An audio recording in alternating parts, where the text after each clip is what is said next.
semua, semoga selalu dalam keadaan sehat dan tetap semangat. Ketemu lagi dengan saya, Ibu Titin Melestari, dalam mata pelajaran ekonomi kelas 10.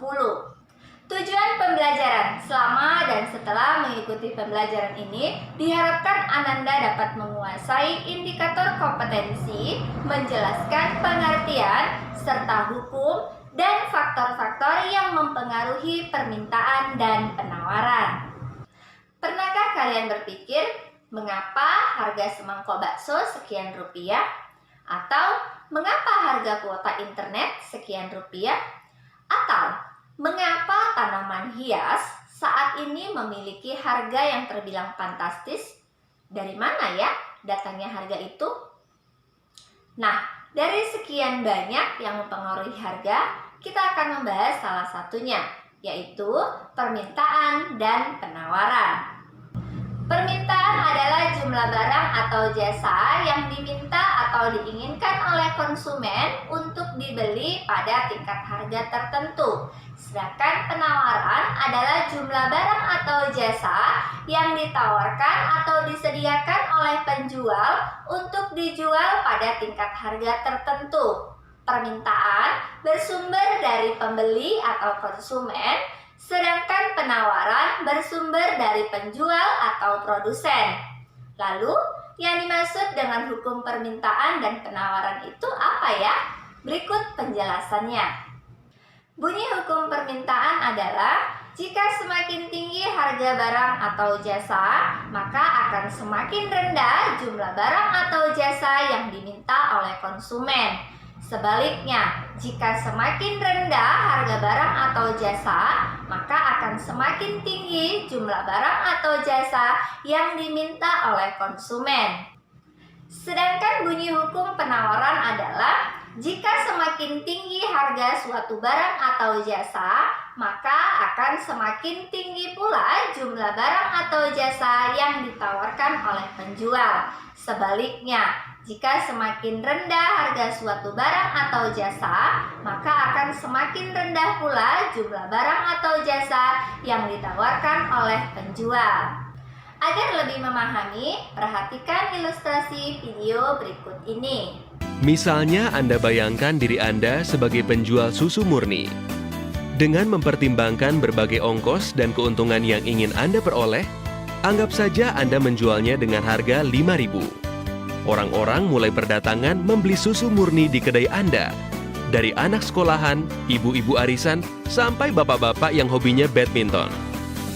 Namun, karena sudah habis terjual, orang-orang jadi pindah mencari susu murni ke kedai pesaing Anda.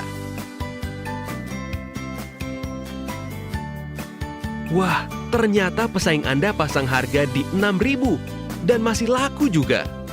Duh, coba kalau Anda nggak kehabisan susu murni. Anda pasti masih bisa jualan, bahkan menambah keuntungan Anda. Anda menghubungi supplier untuk menambah stok susu murni Anda ya? Nah, karena stok sudah tersedia, orang-orang mulai datang lagi ke kedai Anda kan? Permintaan susu murni ternyata sangat banyak ya. Ini jadi kesempatan Anda untuk terus mendapatkan keuntungan yang lebih banyak lagi.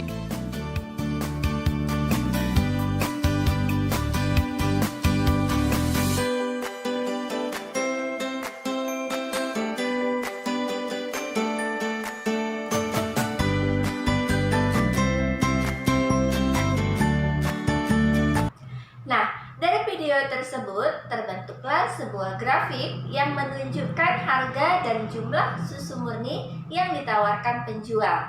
Semakin tinggi harga susu murni, maka semakin banyak pula jumlah stok susu murni yang ditawarkan atau dijual. Dengan harapan penjual akan mendapatkan keuntungan yang lebih banyak. Grafik ini disebut sebagai kurva penawaran yang terbentuk dari hukum penawaran. Tapi, di suatu titik, bila harga barang terlalu tinggi, banyak orang yang jadi tidak mampu untuk membelinya.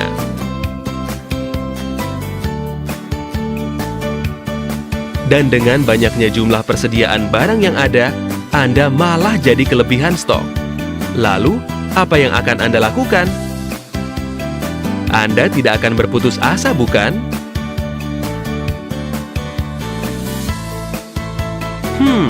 Sepertinya menjual dengan harga lebih murah lebih baik daripada tidak ada penjualan sama sekali, bukan?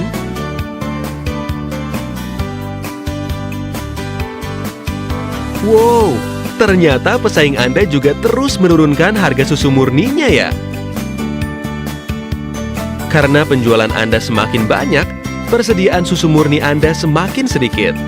Nah, sedangkan video berikut ini membentuk sebuah grafik yang menunjukkan harga dan jumlah susu murni yang diminta oleh pembeli. Semakin tinggi harga susu murni, maka semakin sedikit jumlah susu murni yang diminta atau dibeli oleh pembeli. Karena harganya yang semakin tinggi tidak terjangkau oleh para pembeli. Grafik ini disebut sebagai kurva permintaan yang terbentuk berdasarkan hukum permintaan. Selain harga barang atau jasa itu sendiri, faktor lain yang mempengaruhi permintaan antara lain yang pertama, pendapatan. Pendapatan yang diterima seseorang akan mempengaruhi permintaan terhadap barang atau jasa. Semakin tinggi pendapatan seseorang, maka akan semakin tinggi pula permintaan kebutuhan yang dipenuhinya dan sebaliknya. Yang kedua, harga barang lain, baik barang pelengkap atau komplementer maupun barang pengganti atau substitusi. Misalnya, harga barang komplementer yaitu teh dan gula. Jika harga gula naik, maka permintaan terhadap teh akan menurun karena permintaan terhadap gula juga menurun. Atau barang substitusi yaitu antara daging ayam dan telur ayam.